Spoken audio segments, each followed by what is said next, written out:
सोने का गेहूं, सेवक को फांसी की सजा।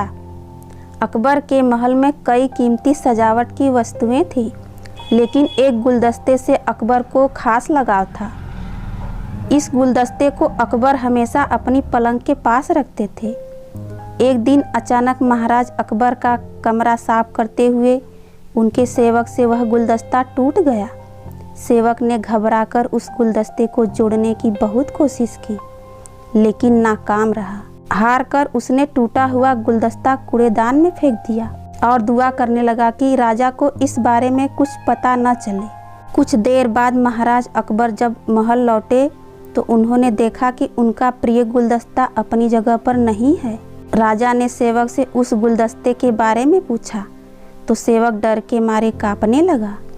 सेवक को जल्दी में कोई अच्छा बहाना नहीं सूझा तो उसने कहा कि महाराज, उस गुलदस्ते को मैं अपने घर ले गया हूँ ताकि उसे अच्छे से साफ कर सकूँ। यह सुनते ही अकबर बोले, मुझे तुरंत वो गुलदस्ता ला कर दो। अब सेवक के पास बचने का कोई रास्ता नहीं था। सेवक ने महाराज को सच बता दिया कि वह गुलदस्ता टूट चुका है। यह सुनकर राजा आग बबूला हो गए। क्रोध में राजा ने उस सेवक को फांसी की सजा सुना दी। राजा ने कहा, झूठ मैं बर्दाश्त नहीं करता हूँ। जब गुलदस्ता टूट ही गया था तो तुम्हें झूठ बोलने की क्या ज़रूरत थी। अगले दिन इस घटना के बारे में जब सभा में जिक्र हुआ तो बीरबल ने इस बात का विरोध किया। बीरबल बोले कि झूठ हर व्यक्ति कभी न कभी बोलता ही है।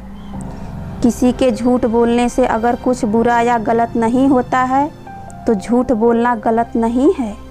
बीरबल के मुंह से ऐसे शब्द सुनकर अकबर उसी समय बीरबल पर भड़क गए।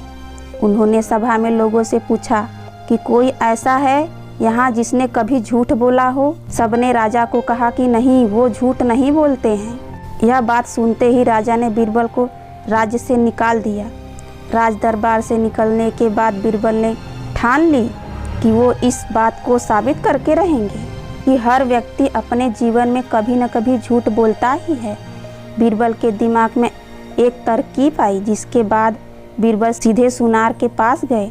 उन्होंने जौहरी से सोने की गेहूं जैसी दिखने वाली बाली बनवाई और उसे लेकर महाराज अकबर की सभा में पहुंच गए। बीरबल बोले, आज मुझे रास्ते में एक सिद्ध पुरुष के दर्शन हुए। उन्होंने मुझे यह सोने से बनी गेहूं की बाली दी है और कहा कि इसे जिस भी खेत में लगाओगे वहाँ सोने की फसल उगेगी। अब इसे लगाने के लिए मुझे आपके राज्य में थोड़ी सी ज़मीन चाहिए। राजा ने कहा, यह तो बहुत अच्छी बात है, चलो हम तुम्हें ज़मीन दिला ही देते हैं। अब बीरबल कहने लगे कि मैं चाहता हूँ कि पूरा राज दरबार यह चमत्कार देखे। बीरबल की बात मानते हुए पूरा राज दरबार खेत की ओर चल पड़ा। खेत में पहुंचकर बीरबल ने कहा कि इस सोने से बनी गेहूं की बाली से फसल तभी उगेगी जब इसे ऐसा व्यक्ति लगाए जिसने जीवन में कभी झूठ न बोला हो।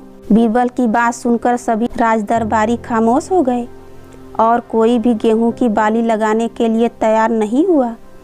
राजा अकबर बोले कि क्या राज दरबार में कोई ऐसा नहीं है जिसने अपने जीवन में कभी झूठ न बोला हो। सभी खामोश थे।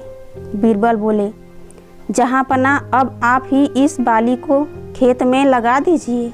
बीरबल की बात सुनकर महाराज का सिर झुक गया। उन्होंने कहा, बचपन में मैंने भी कई झूठ बोले हैं तो मैं इसे कैसे लगा सकता हूँ। इतना कहते ही बादशाह अकबर को यह बात समझ आ गई कि बीरबल सही कह रहे थे कि इस दुनिया में कभी न कभी सभी झूठ बोलते हैं। इस बात का एहसास होते ही अकबर उस सेवक की फांसी की सज़ा को रोक देते हैं। धन्यवाद।